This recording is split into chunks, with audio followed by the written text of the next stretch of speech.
ခင်ရဲ့လက်တွေကငါကိုခိုင်မြဲစေပြီးငါဘဝကိုဖုံးအုပ်ထားတယ်ယုံကြည်ခြင်းနဲ့ငါရက်တည်မယ်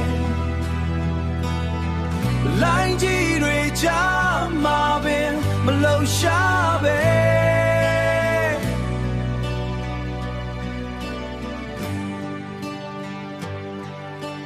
ခရစ်တော်ပေါ်မှာငါတည်မြဲမယ်